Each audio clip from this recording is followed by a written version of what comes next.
Legends, welcome back to another episode of FatChat by Body Majic. Now, the episode today, I'm so glad to have the big man back on the podcast with me. It was about 4 months ago that we caught up in Melbourne together, and he somehow swindled me. He tricked me into being part of this fucking stupid Ironman stuff that I've been complaining about every second week on the podcast.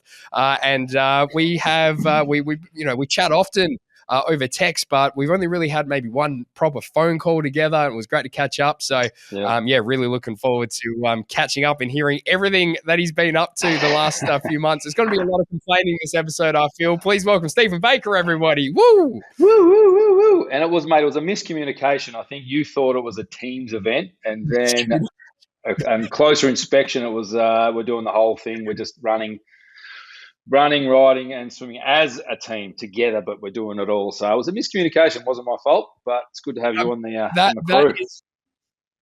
That is such a good way to put it, a miscommunication, because I don't think I've mentioned this on the podcast to anybody yet, but what happened after we were chatting on the pod bakes and you were like, in the break, I said, you can ask me to see if you can get me to do the Ironman, sort of thinking in my head, I'll commit. It'll be funny for some videos and do the quarter and be part of the happy, clappy team, and that'll be great fun.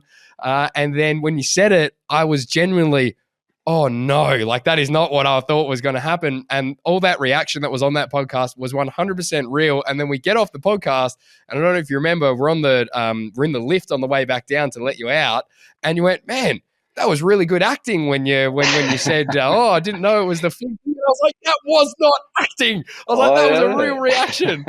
I actually thought that was a fair income. I thought, shit, he's actually a really good actor, this guy. He's like, that looked like a real, so I assumed you knew you were doing the whole lot, but then, that's, that was a funny miscommunication, but here we are. Miscommunication. It's been about miscommunication 4 or 5 months down the track now, and we're deep into it. How have you been finding everything? Like, I'm really keen to. I've been very. I know you've been updated on your social media stuff, but I've been doing my videos and obviously absolutely just complaining every second week on the podcast here. How's it been for you? Mate, massive roller coaster. So it's been great to see your posts, the raw and the honest feedback saying you're hurting. Because I thought, shit, if he's because early on you looked like you were flying, and then I'm thinking, shit, how's he doing this? But yeah, my body has just had the ups and downs. You'd get bloody up one week, down the next week, and I'm a bit. I've been a bit erratic. You've been pretty consistent, as Matty Ferg, the guy that I'm doing it with, says. You got to floss your teeth daily. You can't be like a fuckwit like you. You can't just go out and do 180k and do nothing for 3 or 4 days and then do. But that's what I do. So I'll do something one day, and then I have 3 days off, and I'm sore and feeling shit and depressed, feel like giving up. Then do another. Yesterday I did a big swim. Today I'm feeling like shit. It's been a roller coaster. But as you said, how long have we got? We've got like 8 weeks left, and then we get out 6 weeks. Shit. So we're just going to get our medals, mate. It's as you actually said. Crazy, isn't it? And there's a bit of feedback. Get the medals and then never ever do it again. That's the plan, I reckon. Get the medals and scrape over the line.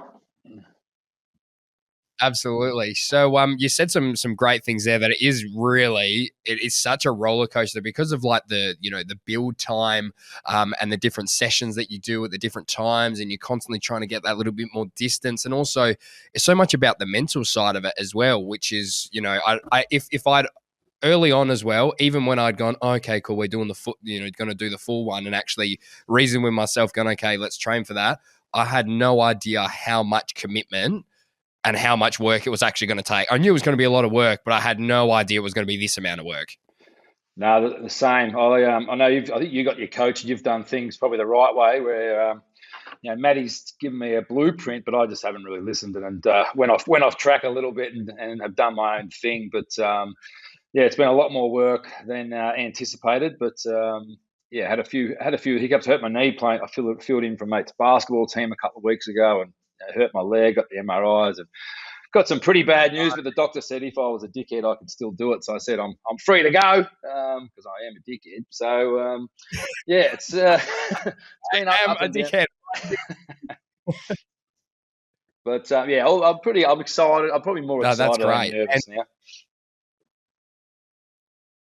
Yeah, that's good. And it's like, I think that what I'm finding as well, I'm sure you're finding it as well, is, when you're doing the sessions, you're doing the bigger swims, the ride, you obviously will talk about your injuries and how you're going to do some walking throughout it as well. But the more confident I get with it, it's when I can actually know that I can do the distance. So like up until I got to the 4 kilometer swim that I could tick that off, and only just last week that I could do the 180K bike ride, I did not feel confident that I was going to be able to finish the whole thing. But the second that I got proof that I was like, oh no, I can do that, the buzz and the confidence that gave me was just, right up here, which was really good.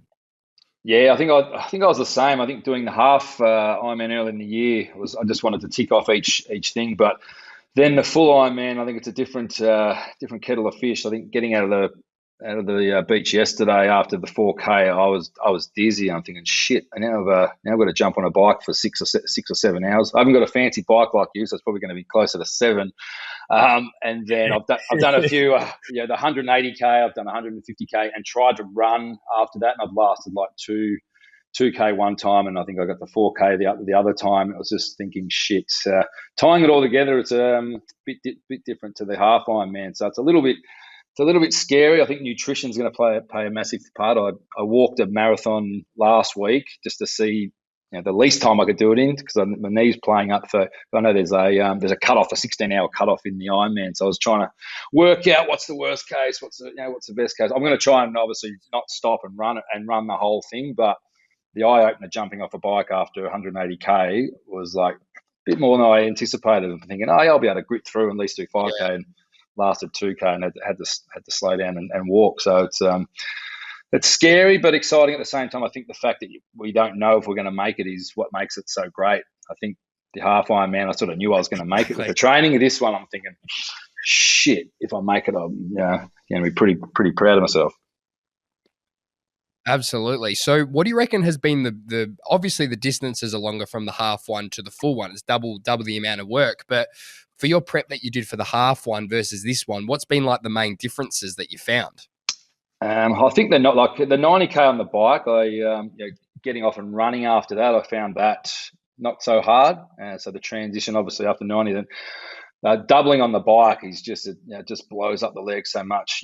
I know you went for the big 180. The last 30, 40K was where the legs started to burn, and then you got to jump off the bike. But and I'm not the greatest swimmer. I swim like a bit of lead. So I just getting out of the beach yesterday, I'm thinking, geez, I'm dizzy, and I'm just thinking, shit, I need to actually fuel up better. But I think it is just the distance and just the way you feel, the fatigue you're feeling after that extra 2K and after the swim and the bike. That last, and I didn't fuel up properly on the bike, so it's going to be something that you need to sort of plan and get all the nutrition in. And obviously, as you said, it does get confidence when you've done the distance, but tying them together is a bit scary.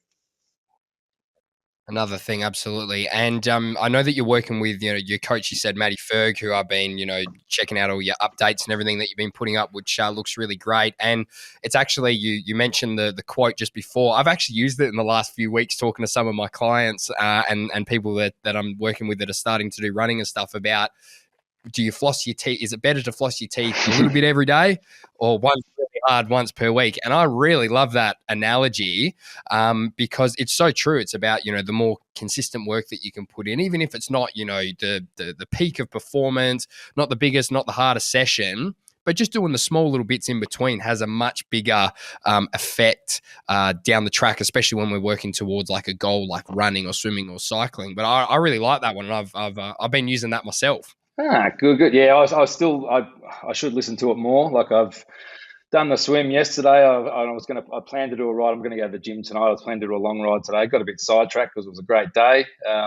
So I decided to have the day off. But so I've still got to do the floss teeth daily properly, but get a bit more consistent like you. I love seeing you. You've had a plan and you've just stuck to it, and it's like been pretty incredible to watch. And I saw the guys said you had no chance at the start. I think it was I don't know if it was your coach, but they said his team, and they said you had no chance, and I reckon they're probably regretting their words now, seeing what you've done over the last couple of months. So hats off to you. You need some props as well. Thanks, mate. Appreciate it. Yeah, well, it's funny. So, like, when he said when I had the my coaching Matt and we did the podcast, and he said that to start off with, I got in the car because it's about a 40-minute drive back to my house from where I do this podcast here, and it's always where I'm reflecting on whatever the episode was or whatever the things that I've just done. I'm always critiquing what sort of happened. So it's quite a long drive, and I'm thinking about that the whole way home. And I actually lost sleep that night. I lost sleep over thinking in my head that like people that know triathlon stuff and know Ironman don't think I'm going to be able to do this. And I'm like, fuck, am I going to be able to do it? I'm going to be able to do it. But then I got up the next morning and that gave me it only did it for about 2 days. And then I completely forgot about it because I'm definitely doing this for a lot of other reasons, not just, to prove a couple of people that said that I couldn't do it wrong necessarily. Yeah. But like the 48 hours where that actually affected me. And then it made me go and do a really good hard session. But then I just remembered all the reasons that I'm actually doing it for, and actually just enjoying the process of it a little bit more. And I don't know if I mentioned on our last podcast or we were chatting sort of separately on the phone or whatever about it. But like the start of the year, I was feeling so flat mentally. I was in this really weird space, and doing the Ironman stuff has early on helped me so much just get myself back onto it. It's almost doing the opposite now. I feel mentally drained the other way because I'm sort of having to do it now. But the actual initial thing that I love so much about the process, and I'm sure that you probably found this as well, with getting into the runs and committing and doing the half one and now doing this one and being so disciplined with it that it really was something for me to focus on and build the resilience and the discipline that it requires to actually tick it off. Did you find that sort of helped you as well in that space?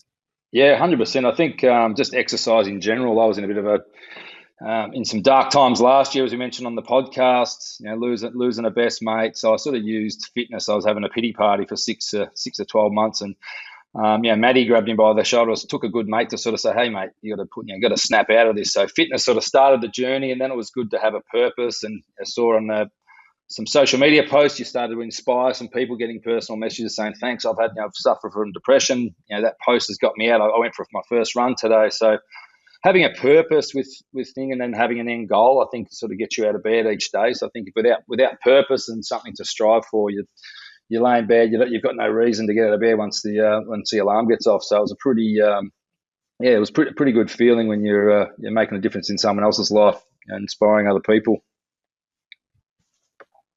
Absolutely. And who you're training with? So you've been training with a couple of guys and doing some rides. Obviously, you coach Matt as well, but you got some other training partners too, yeah?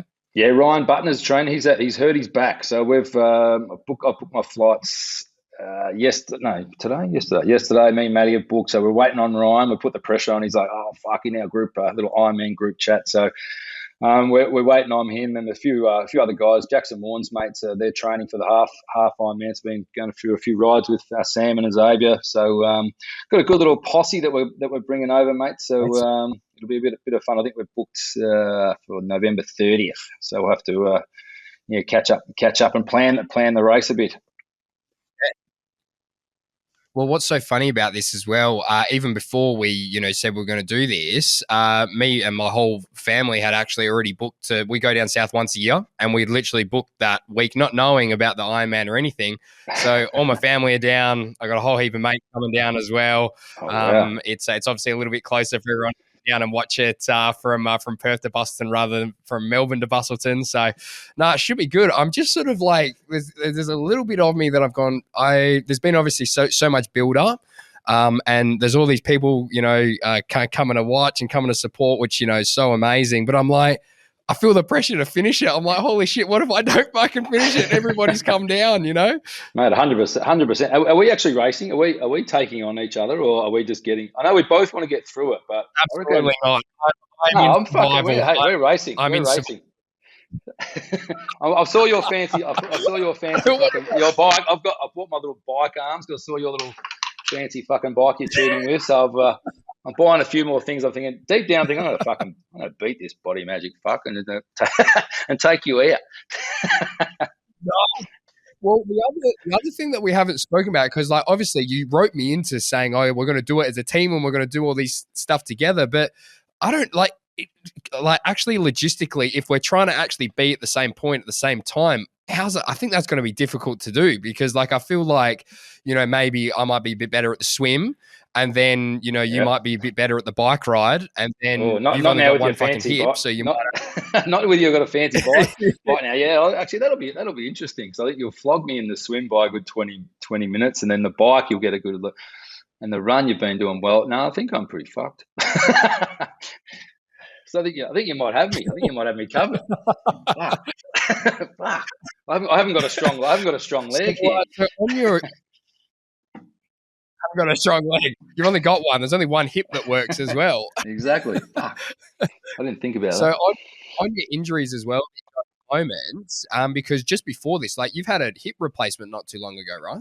Yeah, it's been a couple of years, and I've taken up golf in the last couple of years. That's brought out all these little injuries that I had back in the day. I've had a shoulder operation and an elbow operation in the last 6 to 12 months, and I think my knee. The doctor said I'm not far from a knee reco, and I said, well, can I do this one more thing? And he obviously told me not to do it, but he might bring the operation forward 6 to 12 months. So yeah, there's a few little aches and pains there, mate. But I think that's what's going to make it a bit more special once we get over the line together. And we're there. We're not racing, mate. We're gonna enjoy each other's success and roll over the line. Absolutely. You'll be probably waiting there for me for a little bit, and we'll give a big hug when we get over the line and clink our medals together, and then go out and Mate, have a beer.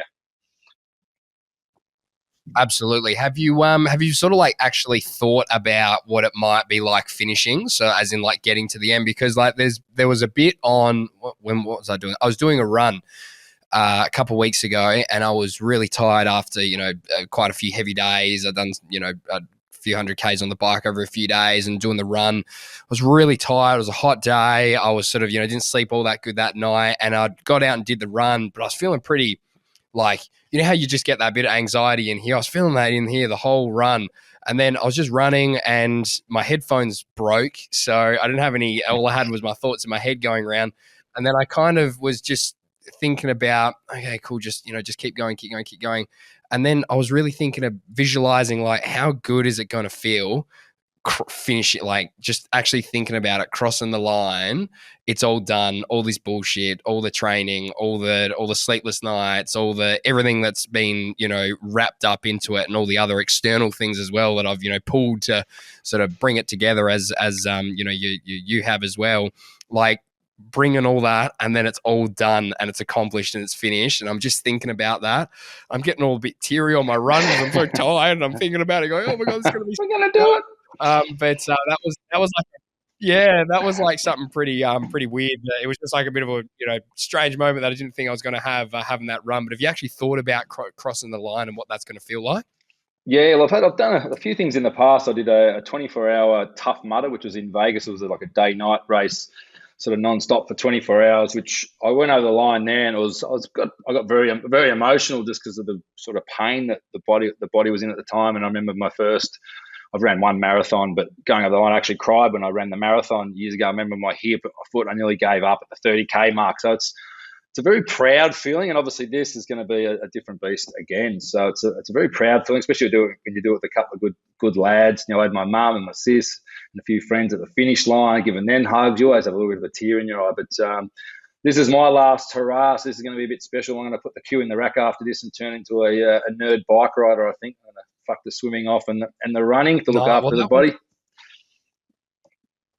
Well, that was actually going to be my next question was like, I mean, you've done the Tough Mudder one, you've done marathons, you've done the half Ironman, and we're going to finish this full one. I mean, like, what else? There's nothing really else to tick off. That's in terms of endurance stuff. How much more could you tick off? But your body's probably screaming, going, "Please stop." Yeah, no. My mum said today, she goes, "Can you please not do this?" And I said, "Sorry, mum. I'll get this one out of the way, and then I might do a few long rides or something. So the rides seem to be pretty good on the joints. So I might do a few stupidly long rides or something. But apart from that, I'm putting the running away and becoming a full-time biker.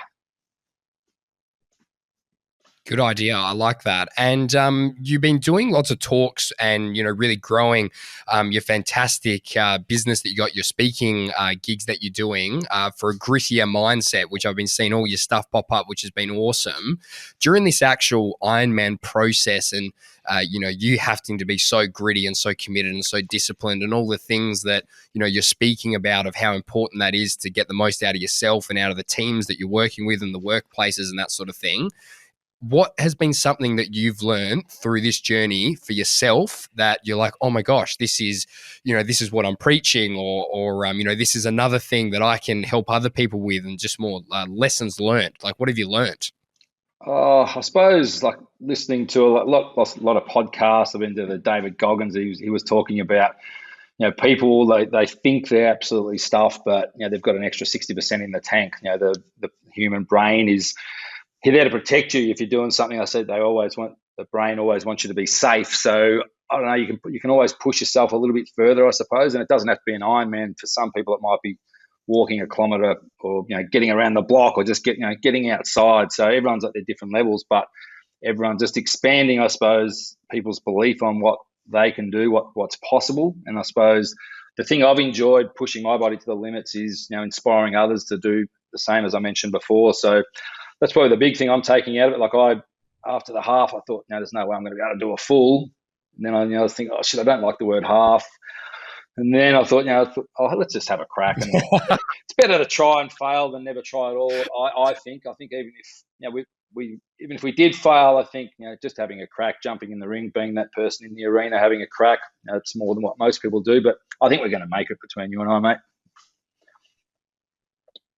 Yeah, I think we will. I think there's been and also I haven't done absolutely zero endurance events before. The longest I've ever even ran before this was 6 or 7 kilometers. You absolute legends. Quick little break in the podcast here because I've got this unreal giveaway that I'm doing with Kamikaze Energy, and I've got all the flavors of all the drinks in front of me here. And for a chance to win $500 worth of their products, which we'll be drawing on the 8th of November, listen up to how you enter. So I'm going to be putting up a post on Friday. There's a reel that's coming out all about Kamikaze Energy and all the things it helps you with. And all you need to do is be following Body Majic and Kamikaze Energy on Instagram and get tagging your mates in that reel. The more tags that you do, the more entries that you're going to get. And for your chance to win a $500 worth of any of the products that you got in front of me here, plus a whole heap more from Kamikaze Energy.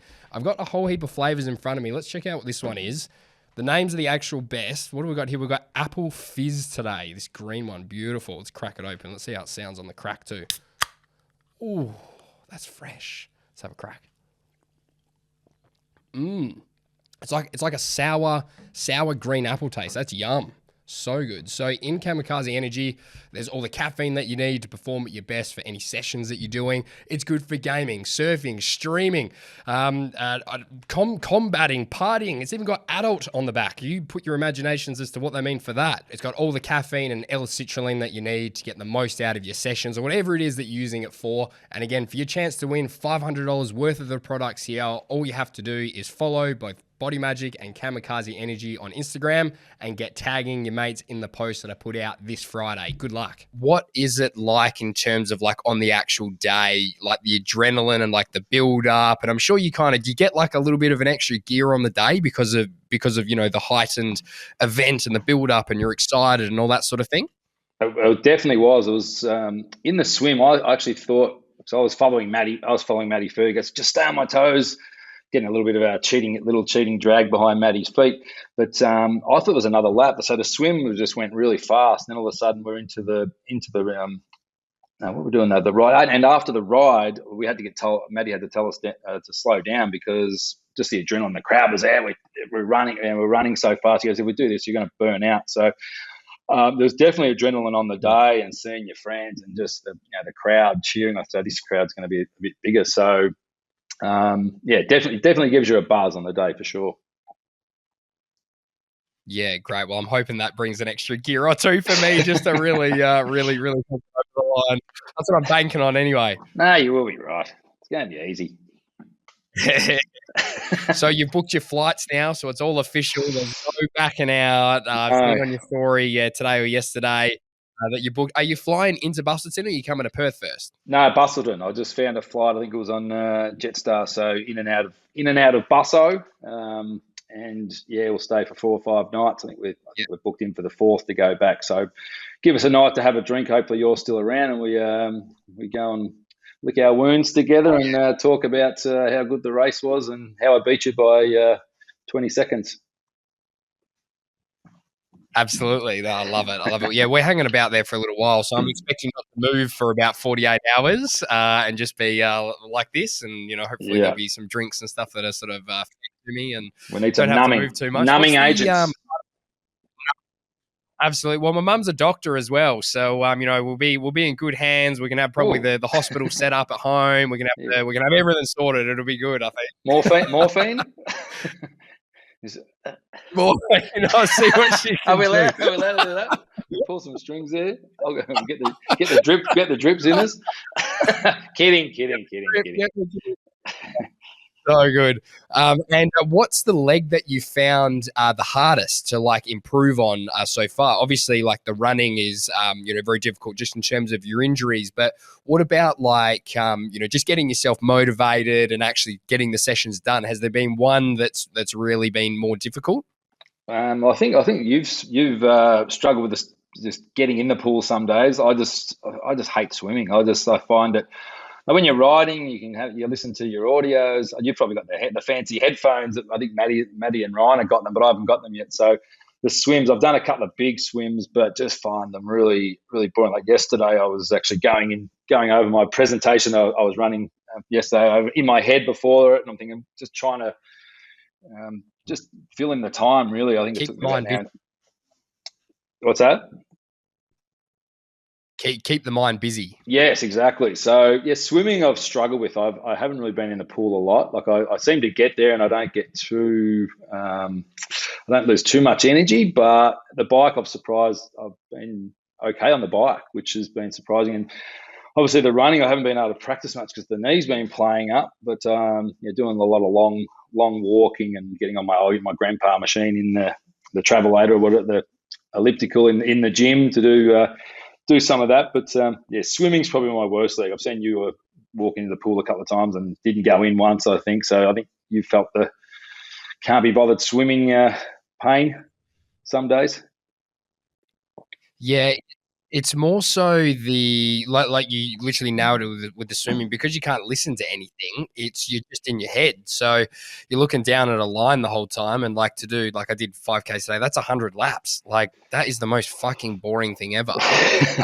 And all I'm doing when I'm swimming and doing each stroke, I sing songs in my head. So I put an Ed Sheeran song in my head, and I do it as detailed as I possibly can from start to finish. And and you end up doing the same 3 things. You go, what do you think about the whole time? I'm like, I don't even know. You just your mind's just doing this. Yeah, my mind's a dark place as well. So I was like, my mind's a scary place. I've got to get. I think I'm going to buy some of those freaking headphones for the next 2 months to get us through. But I think you just got to get through the swim. I think Maddie said it's getting to the start line of the run. That's the real start line. So just get through the swim, the bike. You're not going to bust your ass on the bike too much. Sit on a steady pace.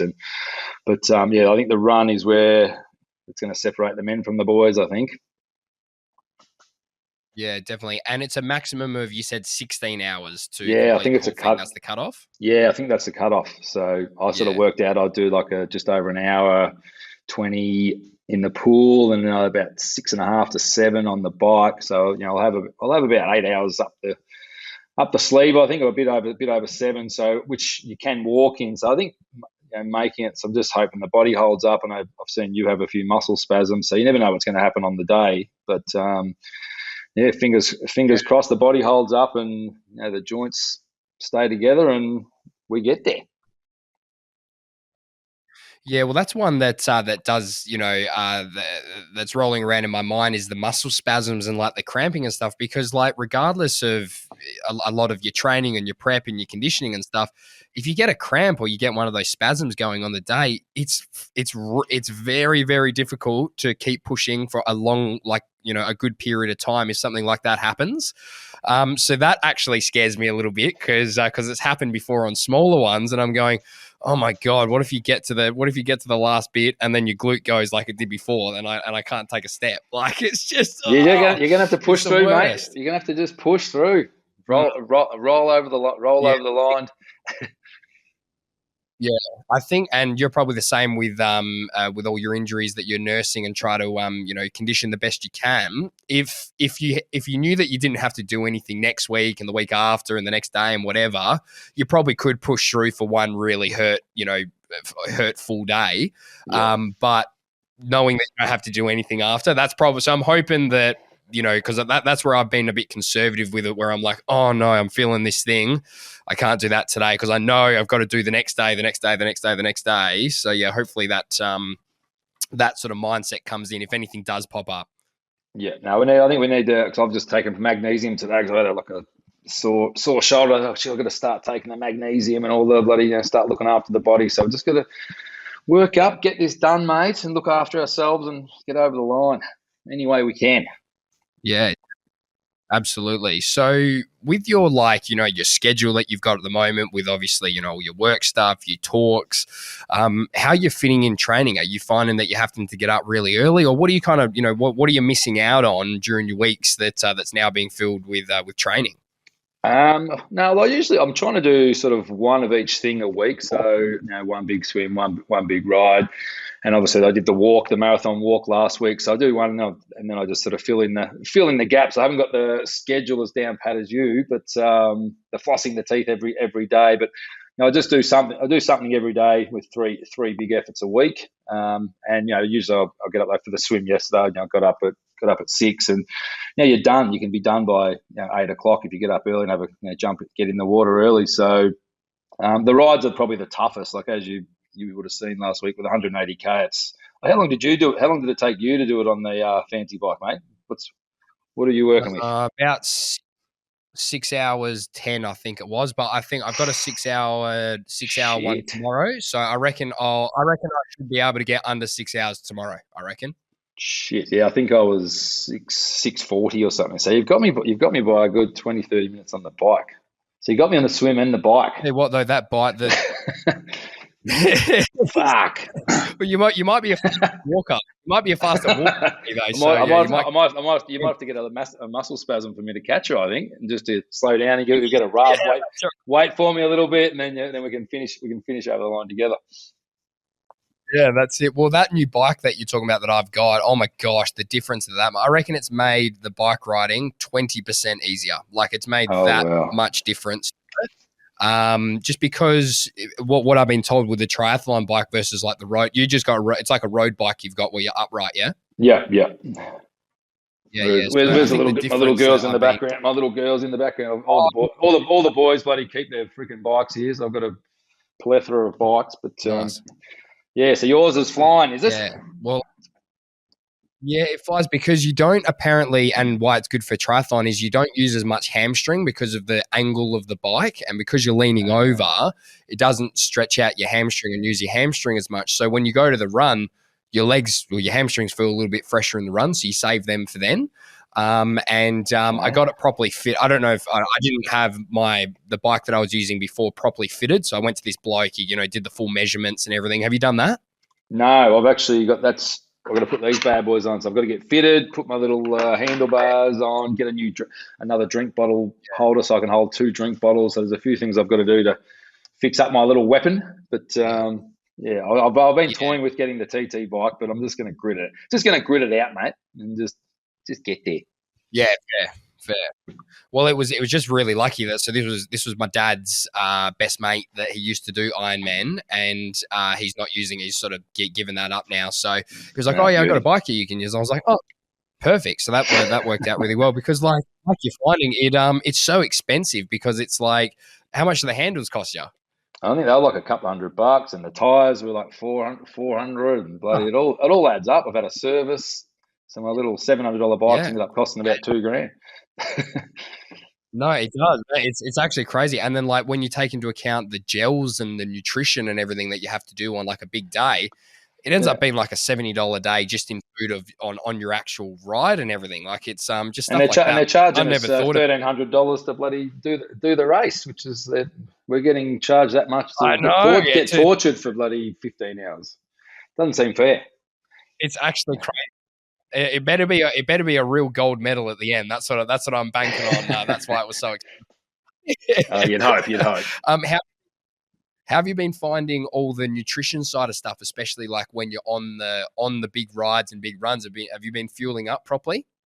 Yeah, well, probably not. I've got to probably practice taking them on the bike as like the 180K one. We stopped in for like 10, 20 minutes and had a feed. We had 2 big feeds and had a break, which obviously you can't do race day. But yeah, the gels, I'm sort of getting the hang of taking them on the bike and drinking more. But even when I went on the marathon walk, I didn't take any food. And if Matty didn't, I walked to his house, which was like 10K away. And if he didn't give me food, I would have been stuffed. I would have had to go to a servo and get some because 30Ks. I didn't think it would matter walking, but I was dizzy, felt like I was going to faint. I had to cheat and pop into home and stuff my face full of food for 2 minutes and then take off. So the nutrition's probably been a big thing that I've had to change, and I'll probably start looking into a bit more. Yeah, I've been hitting like I do between 80 and 100 grams of carbs per hour on the bike when I do that, and on the runs too. So that's just lots of gels, and then I'll stop at least once at like a servo and absolutely stuff my face full of stuff. But I absolutely fucked it up the other week. So I did I did 140K. And it was, the other thing here, being in Perth, it's super hot. Like, Melbourne gets hot, but man, it gets really hot here. So it was like 34 degrees or 35 degrees the day I went out, and I had sessions in the morning, so I could only go right in the middle of the day. So it was between like 10 and 4 I did this ride, or a bit less, 10 and 3. Middle of the day, super hot, and I've only got one drink bottle holder, so I had to, try to time where the petrol stations were going to be so I could even just fill up the bottle. And I was like, well, it's so hot. I'm going to really smash water before I go. So I smashed a big liter before I went. Then I got to the first servo. I bought a liter bottle, bought a liter of, Maximus drink that 2 liters there, filled the water bottle up, went again, came back. And then, oh my gosh, I thought I was going to be dehydrated. So like I had a chalky milk and another liter of chalky water. Milk. And then after that, I got back. The chalky milks are saviors, man. That's really? the original recovery. Yeah. Milk and gels and that. I didn't think they would mix too. I didn't think they would gel. But no. All right, chalky milk. All right. Oh, yeah. All right. I'll give it a go. Try the chalky milk. Done. But then after I did that, and I had all that fluid, and I ate lots, and I was like, quick, got to get on the bike because I've got to try to beat this time. Got back on. Oh no, too much fluid. 3 liters of fluid in the stomach. I'm there vomiting the whole way home. I saw that. And it was awful. It was awful. It was actually just one of the. I don't think I actually put that one on my story. That's how bad I was. Like, if I haven't filmed it, it was really I've bad. seen you throw up. I've seen you throw up a few times. I think you might have left that one off, the chalky milk throw up though. But that would have been one to see. Yeah, it was just, but that's like just sort of like learning, I guess, like how to time the food and time the water and all that sort of thing. So I'm glad the lessons are coming now, and I'm not vomiting at the side of the road in Busselton. So 100%. Yeah, exactly. And so what's the next like couple of weeks look like for you for your training? Like, what are you hitting this week? Have you got any like really big ones that you got scheduled in? Like, what's it looking like? I think Maddie and I were going to do hills on Sunday. So we usually do either a long ride where we get up at 5 a.m. and do the 150 or whatever, or we go and there's hills near Maddie's place, which is it's about a half an hour. It's sort of up, down, and there's about 3 or 4 brutal hills in there. So we go and do 4 sets of that, which ends up being 2 hours, just a bit get the power in the legs. I'll do another big ocean swim, I think, on the Monday. So I'll sort of use it as a bit of a recovery / get some distance in. And I'm going to plan on maybe doing one more sort of a long walk. But I've got to stay off the legs because the knees not feeling the most stable. So I'll do a lot of swimming, a lot of riding. The riding I'm just confident with, but I'll get on YouTube, get a few lessons with the swimming. But yeah, how about you? How about you, mate? Your schedule's looking good. Yeah, I've got 100. Well, I've got 6 hours on the bike tomorrow, so I'll get 100. I'll make sure I get 180 tomorrow, and then I've Shit. got 90 minutes of running in the morning on Sunday, and then I've got 90 minutes of running in the evening on Sunday, just to break it up a bit. So that's a pretty heavy day. Shit, yeah. So yeah, we'll see. We'll see how that goes. How did walking the marathon go? Was that harder than what you thought? Or you obviously mentioned before, like the nutrition aspect, you were starving, but in terms of on your body, even walking that distance, how did that feel? Was it pretty painful still? I was flying until about 20k. I got the food off Maddie, and that sort of kept me going. Got to 20 pretty easy. I was meant to go to another mate's house who had protein bars, and he fell asleep. So it was like, oh well, that's right. It's only another 20. I'm halfway, and then I got to 30k's, and I was like having the niggles, and the sort of the hip was playing up a bit. I've got a plate in my foot where I broke my toe years ago, and just had a stabbing pain with that for the last sort of 10k, and had the dizzy spells which I mentioned earlier. But it was a lot harder than what I thought. Like I think it was nutrition, but even the body, you'd think walking wouldn't have the impact, but all the little niggles started to show their faces at about the 30k mark. Pretty much like the marathon I did years ago. It's at the 30k mark is when I nearly gave up. All the hip and the knee and the foot all came out at the one time. It sort of hobbled the last 10 or 12k. So it was a bit of an eye opener just going that distance. What time of the day were you doing this marathon walk? When did I leave? I got home at 2 a.m. I think I was just bored at home. I thought I was going to do it I was going to get up at 5 a.m. and start walking, or 4 a.m. But I just said, oh, fuck it, I'm bored. 2 a.m. you finished off. I was walking around and just filming myself. I think I did about 100 little videos just because I was fucking bored shitless. So I had a few audios, but they were getting boring.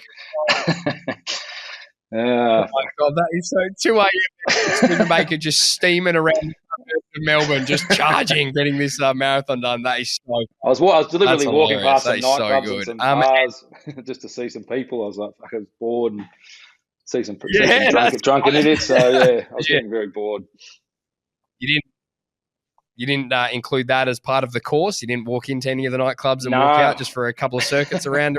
I felt like it, but I was feeling like shit in the last sort of 10k's. But I was just where do I go? Where do I go next? Let's go walk past a few bars that are around my place, and yeah, it was pretty funny. That's hilarious. Have your toenails started to fall off? Mine are starting to all fall off.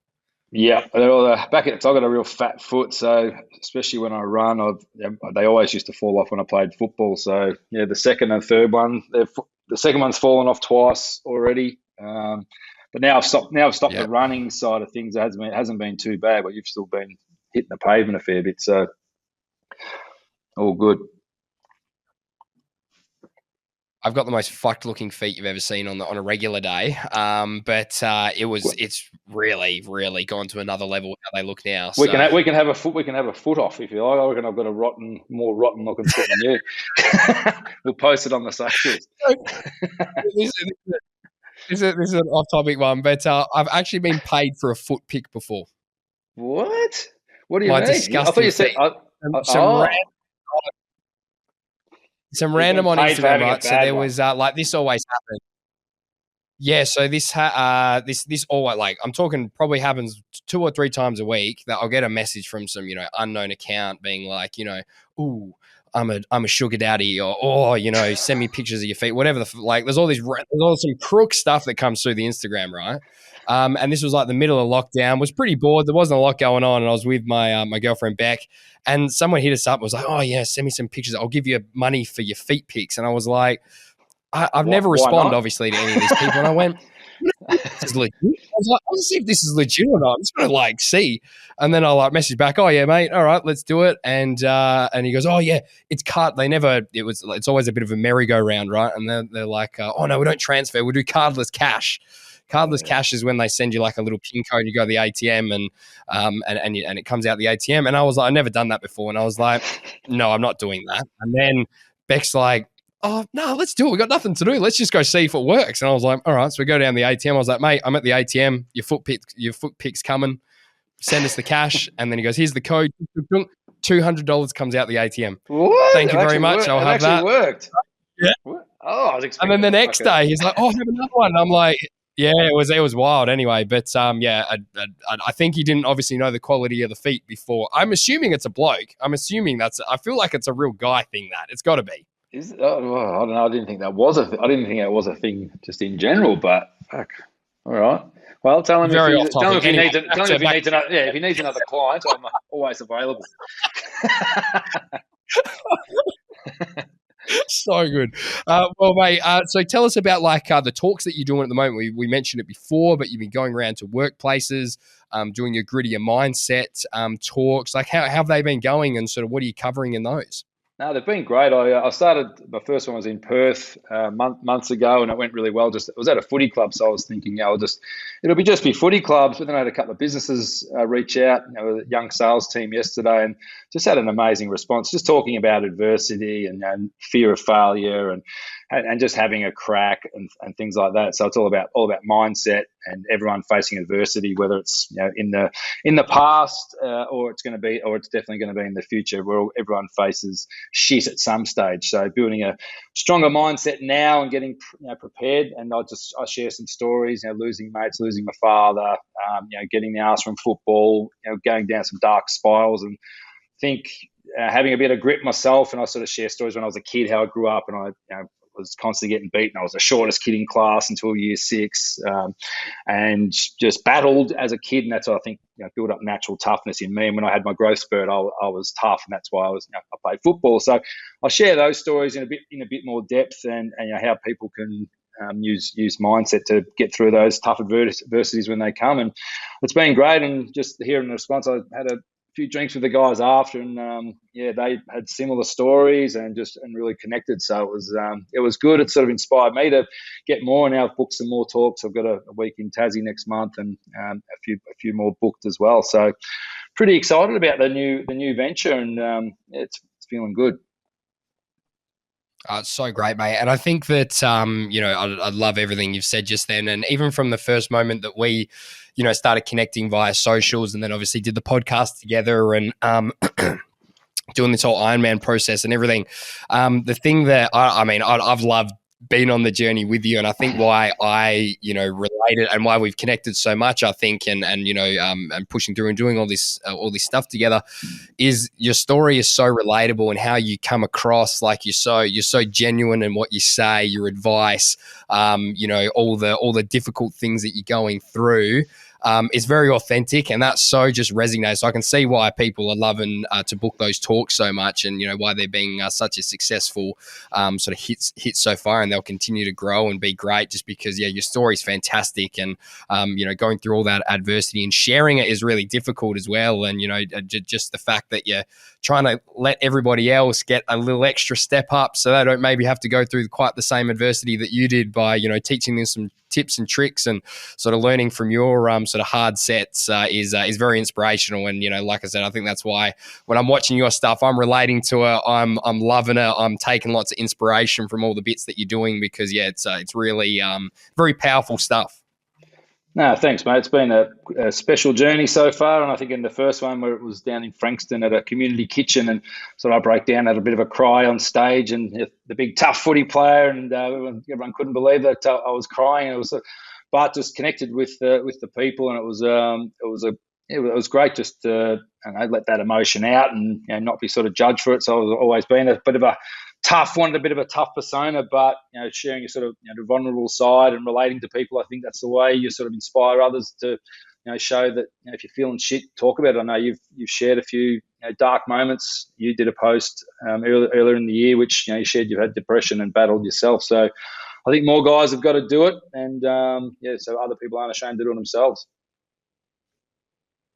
No, I love it, mate. Absolutely love it. And we're looking at sort of organising maybe a little bit of a talk night when we're down in Busselton just before the event, which would be great. So we'll sort of keep chatting about that over the next week or so, and find a venue, and we'll get some more info to everybody about that, and sharing obviously some of the stuff that you're covering in your grit mindset chats.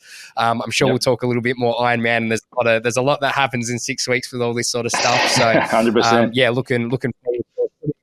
Looking forward to putting that together, and we'll get it out to all the podcast audience, all my socials, all your socials, and try to really get some good numbers down south, because like I said, every time that we've chatted and caught up, some of the things I've taken away from what you've said and just how relatable it is. It's just super powerful stuff. And looking forward to hopefully, definitely putting that event together and having some people down to come listen. No, it'll be awesome. Be good to share the stage with you, and we'll get half of WA there and have a bit of fun. Absolutely. Yes, we get the whole of Busso. That's we the get goal, we get on the piss two. We get on the piss 2 days before the race. That'll be extra gritty.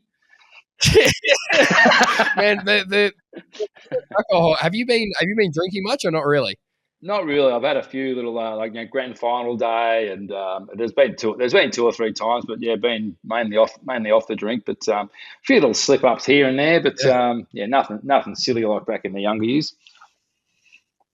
Yeah, of course. Well, like just doing it, not that I have been consciously in my head going, no, Gerard, you can't drink. No, you got to be so good for it. I am so tired all the time. The last thing I feel like doing is going out and having drinks just because I'm so dead. So I think I've only drank.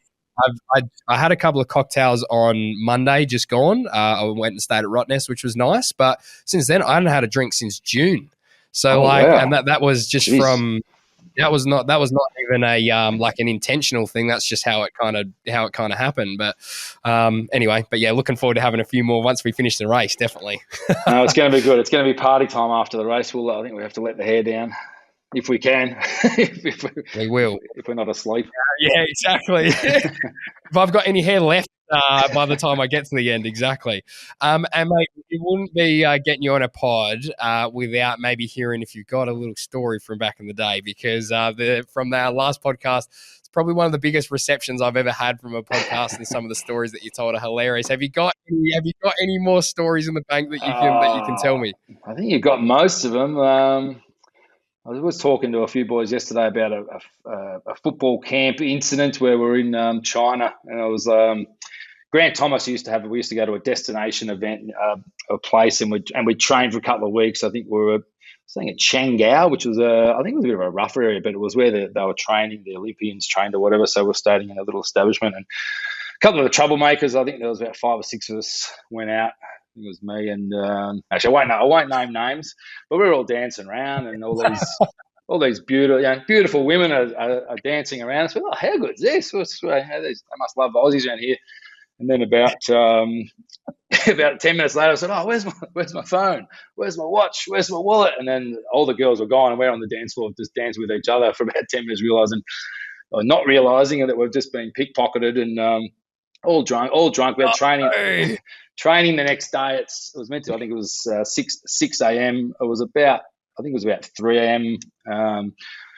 Just idiots. And then so we couldn't get home. We had no wallet, no phones. We couldn't get home. We couldn't remember where our hotel was. We're thinking, shit, how do we get home? We finally, one of the boys found the hotel slip in his thingo. So we got in a cab. We had to bribe the cab driver to take us back. And we hadn't slept, so we got straight in, and we walked in as the boys were running out on the footy field. I think it was a 5K time trial, and I remember Lenny Hayes looking at me and just looking at it and just shaking his head, going, "You fuck," with kind of a look. Didn't say it, but I just saw it because I was best mates with Lenny, and he's like, he was lifting me up and teaching me how to be professional, and he's just sort of shake a head like a disapproving father, and I just thought, stuff. I'm going to try and hang on to Lenny. I'm going to hang on to Lenny in this race and just use grit, use a bit of mental toughness. So I hung on to Lenny in this time trial, hung on his ass this whole way around. We got done, nearly died, but then I remember Grant Thomas was coming over to me and said, "I don't know how the fuck you got through that, because I know you guys haven't fucking slept." And I was like, oh. I could see he was looking at us. He heard words. So that was one little story. I'll try and think of one or two more for our next chat. But that was one that's sort of off the top of my head I was talking about. Oh my god! That just proves the mental toughness. It doesn't matter the physical. It's all about what's going on up here. So it was painful. Amazing. It was painful, and a lot of spew came up when we left the track. But there's one to leave you with, mate. I love it. Well, mate, thank you so much for joining us again. I love, like I said, I love chatting. I love every time we catch up, all the little messages of support all throughout the journey so far. And, we've got a big 6 weeks to finish off. And, let's finish off this Ironman strong, and can't wait to see you at the finish line and see you in Busso. 100%, mate. It's exciting times.